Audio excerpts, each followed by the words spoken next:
জগৎ সম্পর্কে তাফসিরে কাশফ কামালাইনে মুফাসসির কেরাম দুটি বর্ণনা দিয়েছে। পৃথিবীতে পূর্ব প্রান্ত থেকে পশ্চিম প্রান্ত, দক্ষিণ প্রান্ত থেকে উত্তর প্রান্ত, গোটা পৃথিবী, এই গোটা পৃথিবী নিয়ে হলো একটা জগৎ।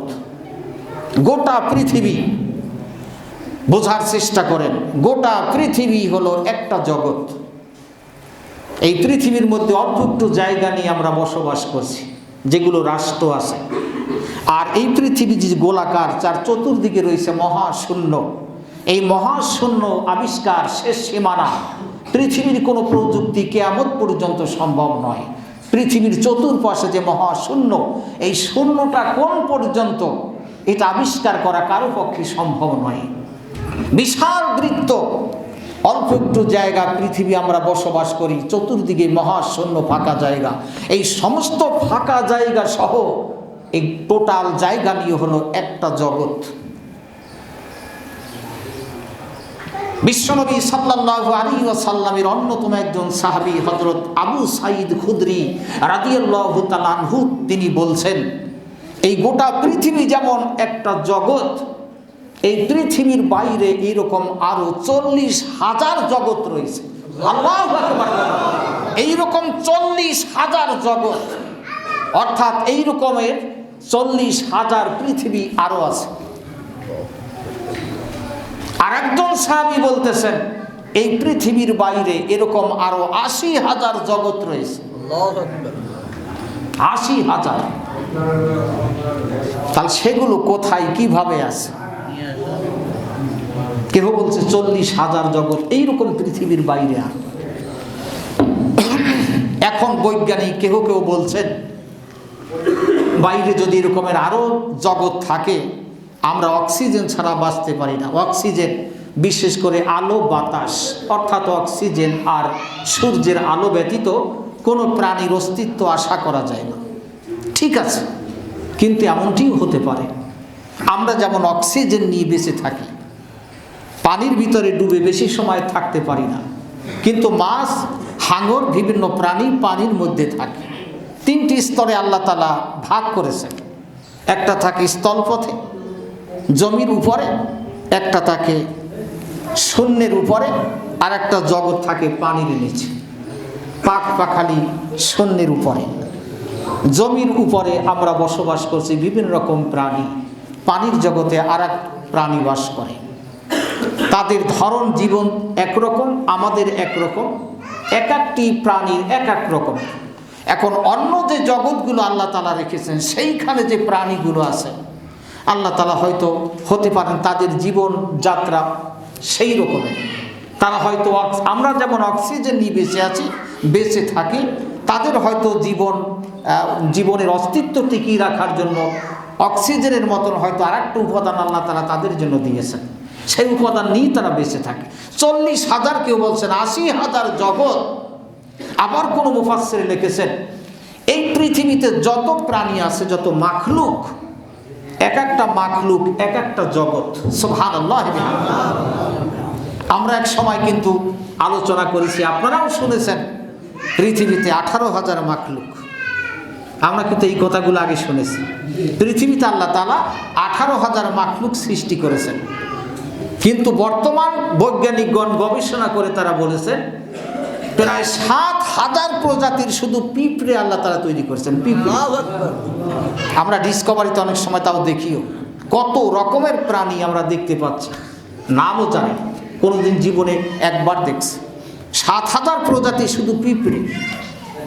কত প্রাণী আল্লাহ তাআলা পৃথিবীতে সৃষ্টি করেছেন একমাত্র আল্লাহ তাআলাই জানেন। এই এক একটা প্রাণী এক একটা জগৎ। এই জন্য আমরা বলছি আল্লাহ তার মাঝখানে যা দরকার এই সকল কিছুর আঞ্জাম যিনি দেন তিনি হলেন রব। তিনি শুধু সৃষ্টি করেন না, সৃষ্টি করেন এবং সেটাকে লালন পালন করে তার শেষ সীমানায় পৌঁছে দেওয়ার জন্য যা কিছু দরকার, এই দরকারের যিনি প্রয়োজন মিটান তিনি হলেন রব।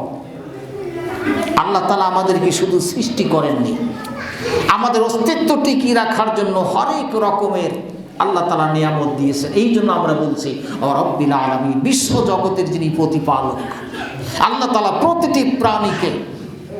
আমরা দেখেন গরমের সময় কত রকমের কাপড় চোপড় আমরা দিয়েছি গায়ে, কথা বলে দিয়েছি না? কত রকমের কাপড় চোপড় দিয়েছি। কত প্রাণী আছে দেখেন, লেপও নেই, তোষকও নেই, গরমের কোনো পোশাক নেই। আল্লাহ তাআলা তাদের ঠিক সেই রকম ব্যবস্থাপনা করেছেন। পশু পাখি তাদের গায়ের যে লোমগুলো অত্যন্ত গরম, আবার ঠান্ডার সময় ভিতরের তাপটা পৌঁছে, আবার গরমের সময় ভিতরটা ঠান্ডা লাগে। আল্লাহ তাআলা ঠিক সেইভাবে তাদেরকে সৃষ্টি করেছেন। এক একটা প্রাণীকে আল্লাহ তাআলা শুধু সৃষ্টি করেননি, তাকে শেষ শিখরে শেষ পর্যন্ত পৌঁছে দেওয়ার জন্য আল্লাহ তাআলা তার যে দিশা, তার যে জ্ঞান, আকল, বুদ্ধি, জীবন পরিচালনার যা দরকার আল্লাহ তাআলা সেগুলোই দিয়েছে। বাবুই পাখি কি সুন্দর বাসা বাঁধে, দেখেননি আপনারা? কথা বলেন, কোথায় লেখাপড়া করেছে বলেন তো? বুয়েট, কুয়েট, সুয়েট, এই সকল প্রযুক্তি বিশ্ববিদ্যালয়ের যদি একজন শিক্ষার্থীকে, একজন শিক্ষককেও যদি বলা হয় বাবুই পাখি যে বাসা বাঁধে, ওইরকম একটা বাসা আপনারা বানিয়ে দেন, কয় বছর লাগবে তা ঠিক নেই। তাও বাবুই পাখি যেভাবে বাসাটা বাঁধে ওই রকম বাসা কোনোদিন তারা পারবে না। আল্লাহ তাআলা বাসা বাঁধার যে প্রযুক্তি, তার জীবন পরিচালনার, অস্তিত্ব টিকিয়ে রাখার যে পদ্ধতিগুলো, শেষ পর্যায়ে পৌঁছে দেওয়ার জন্য যা দরকার আল্লাহ তাআলা সেগুলো আঞ্জাম দিচ্ছেন বলে তিনি হলেন আমাদের রব। এরপরে আমরা কি বলি?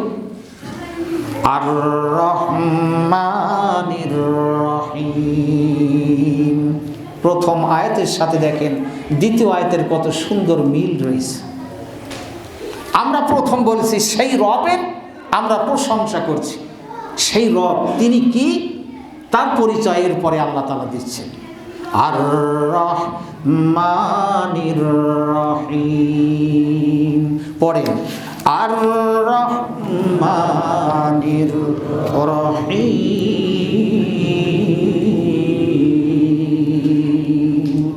তিনি দয়াল, দয়ালু এবং দাতা। পৃথিবীতে আমরা যা দেখতে পাচ্ছি, একটু আগে যেটা বললাম, সব কার দান? মহান আল্লাহ, সেই রবের দান। আমগুলি হয় দারুণ মিষ্টি, মরিচ কেন ঝাল, গাছের পাতা গাঢ় সবুজ, ফুলটি কেন লাল।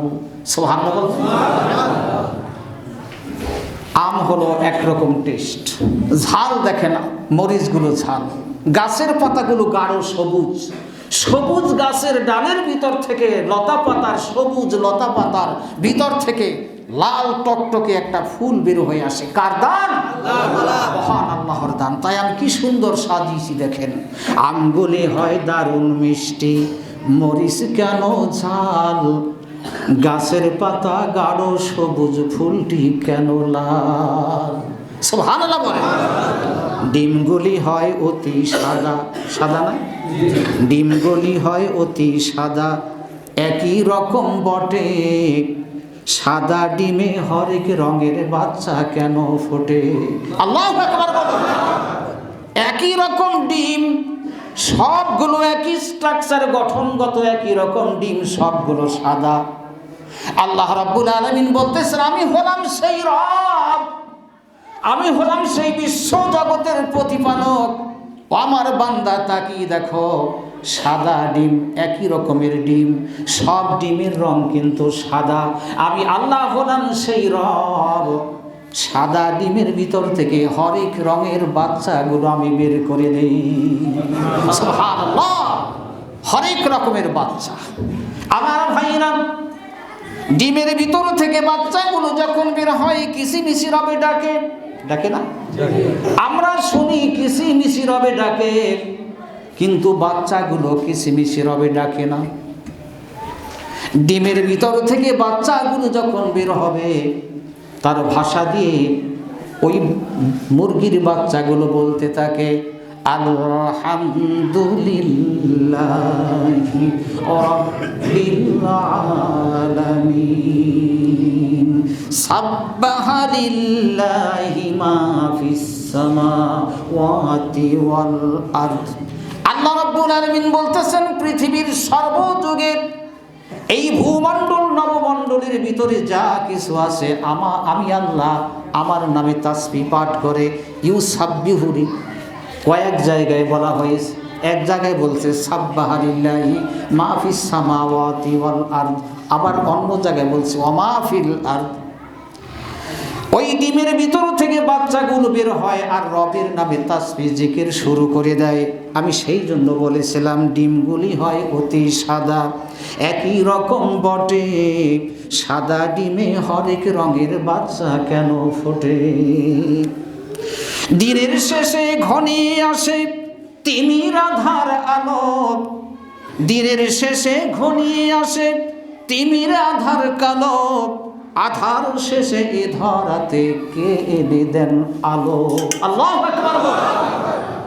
দিনের পরে যখন রাত আসে, তিমির গাঢ় অন্ধকার কালো রাত চলে আসে, আল্লাহ রাব্বুল আলামিন বলতেছেন, বান্দারে যখন রাত ঘনিয়ে আসে আমি যদি রাতটা ওইভাবে দীর্ঘ করে দেই, ইন জাআলাল্লাহু আলাইকুমুল লাইলা সারমাদান ইলা ইয়াউমিল কিয়ামাহ, আমি যদি এই রাতটাকে এত দীর্ঘ করে কিয়ামত পর্যন্ত রাতটা যদি দীর্ঘ করি, বান্দারে তাকিয়ে দেখো পৃথিবীতে এমন তোমার নেতা নেই, এমন একজন তোমার রব নেই যে পূর্ব দিগন্তেতে রক্তিম সূর্যটাকে হাজির করে দেয়।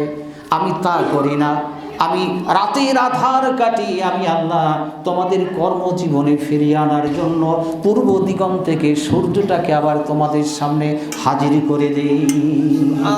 এই জন্য বলেছিলাম দিনের শেষে ঘনিয়ে আসে তিমির আধার কালো, আধার শেষে এ ধরাতে কে এনে দেন আলো।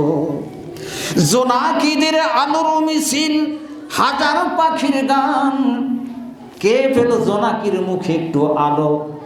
কেউ দিয়েছে? কথা বলেন।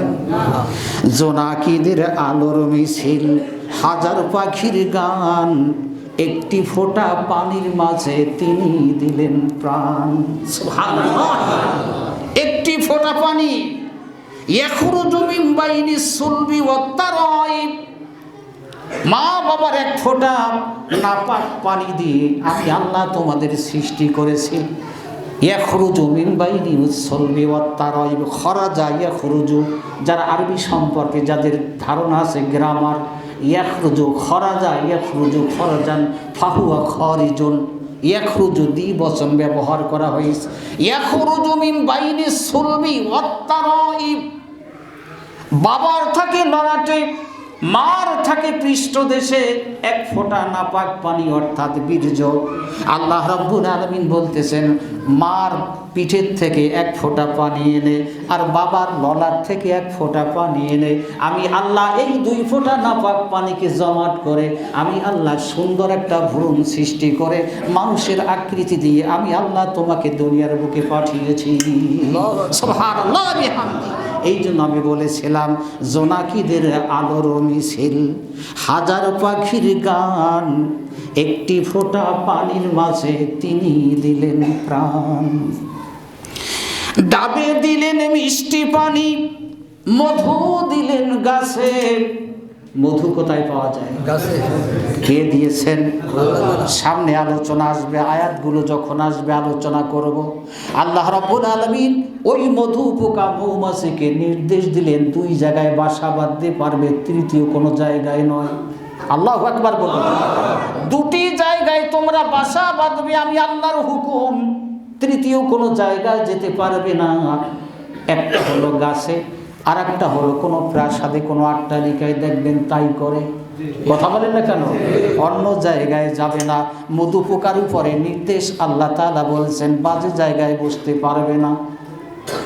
শুধু গাছে ঝুলিয়ে দিলেন, আর মধুর পিছনে রয়েছে 36টি ভিটামিন। আল্লাহু আকবার।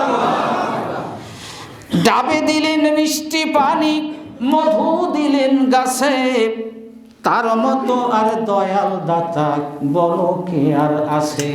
আল্লাহু আকবার বলো। এমন দয়াল দাতা, এমন রব, এমন সৃষ্টিকর্তা ভূমণ্ডল নবমণ্ডলে হাজারবার বান্দা তুমি খুঁজে আর দ্বিতীয় পাবে না। জোরে জোরে বলুন আলহামদুলিল্লাহ। আমরা তাই বলছিলাম আর রহমানির রহিম।